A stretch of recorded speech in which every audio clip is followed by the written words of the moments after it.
आखिरकार supreme court के मुख्य न्यायाधीश बी आर गवई ने सुप्रीम कोर्ट में अपने कार्यकाल के आखिरी दिन वो राज खोल ही दिया, वो सच बता ही दिया कि आखिर क्यों उन्होंने भगवान विष्णु पर वो टिप्पणी की थी। आखिर क्यों उन्होंने भारत के 100 करोड़ और दुनिया भर के सनातनियों की आस्था को चुनौती देने की कोशिश की थी। वो कोई स्लिप ऑफ टंग नहीं था, वो कोई जुबान फिसल जाना नहीं था, बल्कि उसके पीछे एक पूरी मानसिकता थी, जिस मानसिकता की पूरी कहानी खुद भारत के मुख्य न्यायाधीश बी आर गवई ने अपने कार्यकाल के आखिरी दिन विदाई समारोह में बता दी। और यह बात भी अब जग जाहिर हो गई कि सुप्रीम कोर्ट के भीतर किस तरह से सनातन विरोध पर, हिंदू विरोध पर नैरेटिव गढ़े जाते थे। 22 नवंबर को भारत के मुख्य न्यायाधीश बी आर गवई के कार्यकाल का आखिरी दिन था और आज उनका आधिकारिक तौर पर रिटायरमेंट हो जाएगा। 22 नवंबर को एडवोकेट ऑन रिकॉर्ड्स की तरफ से उनके विदाई समारोह का आयोजन किया गया। इस आयोजन में बी आर गवई पहुंचे। पहले बताता हूं कि उन्होंने क्या कहा, उनका कार्यकाल कैसा था और वो कौन सी बात है जिस बात ने उन तमाम जवाब दे दिए, उन तमाम सवालों के जवाब दे दिए जिनके जवाब कोई नहीं दे पाया था। वो 6 अक्टूबर वाली घटना, वो राकेश किशोर का जूता फेंकना, वो 16 अक्टूबर को भगवान विष्णु की ताकत को चुनौती देना, इन सब के पीछे कौन था? सब कुछ सामने आ गया, बस समझने वाले की जरूरत है। हुआ क्या है पहले यह बताता हूं। 3 चीजें हैं, 3 घटनाएं हैं। एक घटना हुई थी जिसमें 16 अक्टूबर को खजुराहो के एक मंदिर की याचिका को लेकर बी आर गवई ने अहंकार में डूबकर सीधे तौर पर कहा था कि जाओ और अपने भगवान से कहो कि अब वही कुछ करे, उसके सामने ऐसे आंख बंद करके बैठो और ध्यान लगाओ। आज मैं भी इसी तरह आंख बंद करके ध्यान लगाकर उस 16 अक्टूबर की घटना को याद कर रहा हूं जब भारत के सुप्रीम कोर्ट के भीतर भगवान विष्णु को चुनौती दी जा रही है और उस चुनौती में बी आर गवई कहते हैं कि भगवान विष्णु से कहो अब वही कुछ करेंगे। इस चुनौती के बाद 6 नवंबर को राकेश किशोर, नवंबर या कौन सा था आप देख लीजिएगा, राकेश किशोर सुप्रीम कोर्ट के भीतर जूता उठाते हैं और सीजीआई की तरफ फेंक देते हैं। और सुप्रीम कोर्ट के इतिहास का सबसे भद्दा दिन, सबसे भद्दा, जब भारत के मुख्य न्यायाधीश पर जूता फेंका गया, यह दाग कभी नहीं मिट पाएगा।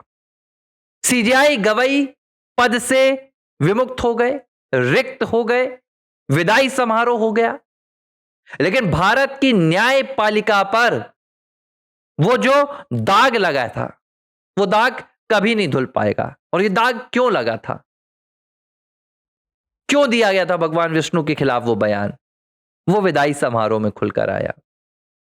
मुख्य न्यायाधीश के तौर पर अपने कार्यकाल के आखिरी दिन बी आर गवई ने कहा कि मैं बौद्ध धर्म का अनुयायी हूं। सबसे पहले तो एक बात समझिए, पहली बार ऐसा सीजीआई मैंने देखा, काफी सीजीआई को तो मैंने व्यक्तिगत तौर पर भी देखा है, यह पहला ऐसा सीजीआई था जिसने एक बार नहीं सैकड़ों बार अपने धर्म की चर्चा की, अपने धर्म का बताया कि मैं किस धर्म का अनुयायी हूं। भाई, सीजीआई का काम धर्म का प्रचार करना नहीं होता है। धर्म का प्रचार का काम एक व्यक्तित्व का हो सकता है, एक धर्म के अनुयायी का हो सकता है, लेकिन सीजीआई का नहीं हो सकता। जब तक आप भारत के मुख्य न्यायाधीश हैं, और भारत का जो मुख्य न्यायाधीश होता है वो गद्दी पर बैठते ही फैसला देने का अधिकार रखता है।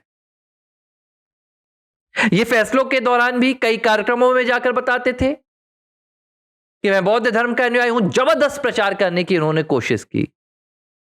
हालांकि बौद्ध धर्म का तो सिद्धांत ही कहता है कि प्रचार करो ज्यादा से ज्यादा, सीजेआई भी वही काम कर रहे थे, आज भी उन्होंने वही काम करने की कोशिश की, लेकिन इस दौरान उन्होंने उस सच से भी पर्दा उठा दिया जो सच आज तक भारत में बहुत से लोगों को नहीं पता था। गवई कहते हैं कि हमेशा से उन्होंने बौद्ध धर्म का पालन किया और उन्होंने सभी धर्मों का सम्मान किया, लेकिन किसी भी दूसरे धर्म का गहन अध्ययन नहीं किया। यानी कि साफ उन्होंने इंकार कर दिया कि बौद्ध धर्म के अलावा उन्होंने किसी धर्म का अध्ययन नहीं किया, किसी देवताओं को नहीं जाना, किसी भगवान को नहीं जाना। सीधे तौर पर यही इसका मतलब है। और दूसरी बात जो उन्होंने की, इस बात के लिए ये पूरा कंटेंट मैं बना रहा हूं। आप लोग मुझ पर आक्रोशित भी हो सकते हैं कि भाई एक कंटेंट या एक शब्द सुनाने के लिए आप पूरा वक्त क्यों ले लेते हो। इस वक्त को देना जरूरी है, तभी हम जानेंगे कि कैसे सनातन के खिलाफ, कैसे हिंदुत्व के खिलाफ, कैसे राष्ट्र के खिलाफ साजिशें रची गईं। इन साजिशों के पीछे मंशा क्या थी। आपका 10 मिनट मैं लूंगा तो शायद ये 10 मिनट आप कहीं और इस्तेमाल करेंगे और एक दूसरा राष्ट्र विरोधी पैदा नहीं होगा। क्योंकि एक बात को बहुत ध्यान से सुनिए आप, जब एक हिंदू कम होता है ना तो सनातन का एक दुश्मन बढ़ता है। यह बात स्वामी विवेकानंद ने कही थी। इसलिए बहुत जरूरी है हम ऐसे विषयों पर एक दूसरे को सुने, समझें और जानें। गवई कहते हैं कि हमारे परिवार में हमेशा से सभी धर्मों का सम्मान होता आया है, यहां तक कि हमारे परिवार को पता चलता था कि कहीं कोई दरगाह है तो हमारा परिवार उस दरगाह में भी जाता था, दरगाह में जाता था। अब यह बात आप समझिए, ये खुद गवई कह रहे हैं कि उनका परिवार दरगाह में जाने वाला था।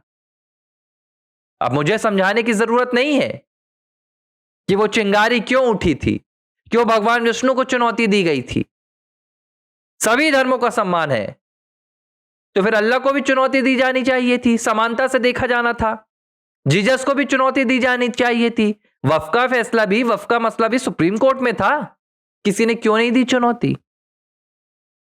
महात्मा बुद्ध को भी चुनौती दी जानी चाहिए थी। अब देखिए, अगर चुनौती की बात है तो फिर सबको दी जानी चाहिए थी। सबको समान रूप से देखते हैं ना आप, सभी धर्मों का आप सम्मान करते हैं। तो जब आपने विष्णु को चुनौती दी तो आपको यह भी कहना था कि मैं अल्लाह को भी चुनौती देता हूं, मैं जीसस को भी चुनौती देता हूं, महात्मा बुद्ध, महावीर, सभी धर्मों को चुनौती देता हूं, सभी धर्मों के देवताओं को चुनौती देता हूं। वहां तो आपने ऐसा नहीं कहा, वहां तो सिर्फ आपने भगवान विष्णु को चुनौती दी थी। और आज अपने विदाई समारोह में आप खुलकर कह रहे हैं कि मेरा परिवार दरगाह में जाता था। यानी कि एक साफ तौर पर गवई ने इशारा कर दिया, गवई ने संकेत दे दिए हैं कि वो आखिर किसे मानते हैं, किसकी विचारधारा को मानते हैं। दरगाह वाली विचारधारा को मानते हैं, अच्छी बात है। इसीलिए उन्होंने भगवान विष्णु को लेकर जो टिप्पणी की थी वो स्वाभाविक है, अब समझ में आ गया कि वो टिप्पणी एक धर्म विशेष की मानसिकता के चलते कुंठित होकर की थी। आज तक इसका जवाब कोई भी न्यायविद नहीं दे पाया है कि उस याचिका में भगवान विष्णु के प्रति इस तरह के शब्दों का इस्तेमाल क्यों किया गया था, उसकी क्या जरूरत थी। और मैं खुली चुनौती दे रहा हूं, मुझे डर नहीं लगता, मैं कह रहा हूं सुप्रीम कोर्ट के आज भी उनके कार्यकाल का आखिरी दिन विदाई समारोह है, मेरे खिलाफ चलाइए जो मामला चलाना है, लेकिन यह बात नहीं झुटलाई जा सकती कि उन्होंने जानबूझकर सनातन धर्म को, सनातन धर्म के आराध्य देव को चुनौती दी थी कि जाओ, तुम्हारे भगवान में कोई ताकत नहीं है, तुम्हारे धर्म में कोई ताकत नहीं है। हालांकि उनके खिलाफ कभी कोई कार्रवाई नहीं हुई, कभी कोई निंदा नहीं हुई, सिवाय एक जूता कांड के। हम उस जूता कांड की निंदा करते हैं, लेकिन जो सुप्रीम कोर्ट के इतिहास में बीआर गवई का कार्यकाल रहेगा, जब भी इतिहास के पन्ने पलटे जाएंगे तो हमेशा दो चीजों को याद किया जाएगा, एक भगवान विष्णु को दी गई चुनौती और एक सुप्रीम कोर्ट की सर्वोच्च कुर्सी पर बैठकर, सर्वोच्च पदवी पर बैठकर जूता कांड।